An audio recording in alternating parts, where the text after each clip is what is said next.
Leonardo da Vinci wrote backwards. Mirror image. I don't know why I did it. He had an aerial screw that looked like a modern helicopter. And today's parachutes are based on his original thoughts. Did he predict the end of the world? Did he predict the end of the world? No, that was not a, he was not the Mayan calendar. I know, but there was another guy. Nostradamus, that's him. Nostradamus? He also said the world was supposed Nostradamus, yeah, another loser, right? Yeah. He was wrong. He was wrong. He was wrong. Another loser, Mayan loser. You walk around with L's and talk about loser. Have you ever seen that show, Disaster? Have you seen that Disaster show? People who get ready for it? Oh yeah, They can be ready. All right, back to gliders. What is the difference between a glider and a parachute? Parachute. Pretty much. Wave your hand, Cadet Kramer. gliders glide and parachutes like. Is a glider controllable? Yes. Is a parachute controllable? No. Yes, actually. Somewhat. Yeah, it depends on which parachute you're talking about. But the old ones honestly come down not as controllable. Okay. Gliders have directional control, meaning you can really specifically go with. What's an ornithopter? Ornithopter. What is that? Yes, sir. Okay. Good. I appreciate it. Isn't it where you take a rubber? Well, I've seen it where you have a bird-shaped, pretty much plastic, foam plastic thing, and you wrap a rubber band around the back of it, and you let it go, and it pretty much spins the tail, and it flies straight, or it flies pretty straight. It's crazy.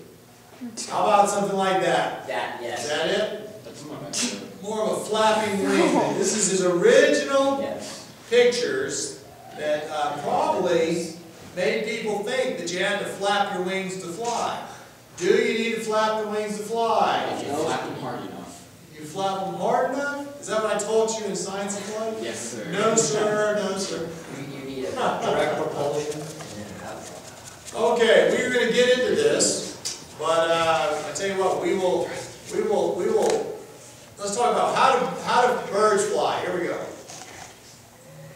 How do birds fly? This is on page. Page 11. Why machines do not fly the way the birds fly? Are birds heavy or light? Light. Very light. Why are they very light? Because Bones are hollow. Yep, they're a bunch of feathers. They're not that big. Is there any birds that weigh as much as you guys do? I think balls. I think they're all the way as much as Ostriches. Ostriches. Yeah, I don't know. Maybe an ostrich does weigh, what, 100 pounds? 150 pounds? When was the last time you seen an ostrich fly up there? They don't fly. I think I saw it a couple days ago. They tried, but they don't succeed. So the bottom line is birds do fly differently. They fly differently than machines, but the concept of flying, the lift and the drag is the same. It's just that it took us until the Wright brothers to figure out the difference. Birds' wings are like shingles.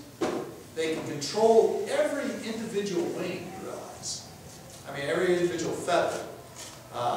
So that they can craft the wing and move it to provide the optimum amount of lift. And so on the downbeat, the feathers are pressed together, a little air. Upbeat, their feathers are open to allow the air to come through. And it produces the lift because of the curvature of the wings. There you get all the lifties. Yeah, the lifties versus the draggies. We're going to talk about Bernoulli and we'll stop. Who is Old Man Bernoulli? Who's Old Man Bernoulli? What did he do? He discovered the Bernoulli's principle. Oh my goodness, I'm so glad that somebody's taken my science and flight class. All righty. Bernoulli. You can't get through my world and not know about Old Man Bernoulli. Okay? Old Man Bernoulli took an experiment. Okay? And he put in air coming just like this. Actually, put in fluids. And when you have fluids coming in here and you have fluids coming out here, it gets compressed. And it hits here and actually goes down and gets compressed. And if you look at the time here, okay, the time is the same.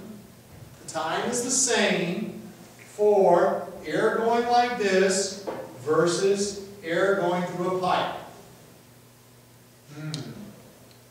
The time is the same from here to here, but the distance the air travels because of the curve is longer.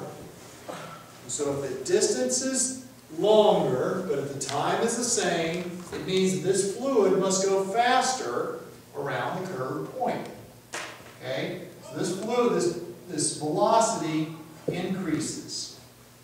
And then what he goes, velocity's increased, that's really neat. What about the pressure? So we ended up doing a pressure gauge.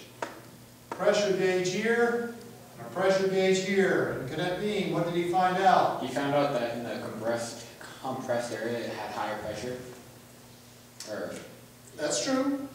Okay, so when your velocity increases, actually the pressure decreases. Okay, which is kind of weird. And then of course, all he did was this Bernoulli equation.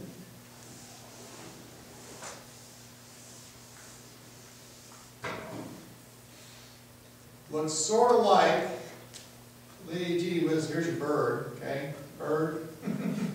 Here's your wing. And so when the air goes over the wing, it goes faster than the air underneath the wing, and your pressure decreases. Okay? So when your velocity increases, what happens to your pressure? It decreases. Decreases. And the time stays the same, it's constant. And so this is large pressure underneath the wing, and this is low pressure above the wing. And Bernoulli, I'm talking 1750s, discovered this principle that in 1900, 150 years later, ended up being flight. So a lot of times people talk about scientists and they go, gee, like right now we're studying dark matter. Oh. Why do we study that? Because you know what? 200 years from now, it may change the world. Okay, let's the class. We'll start here tomorrow. Cadet Haslam, let's go. Please, my videographer, turn off the videotape. Flight! Attend! Dismissed!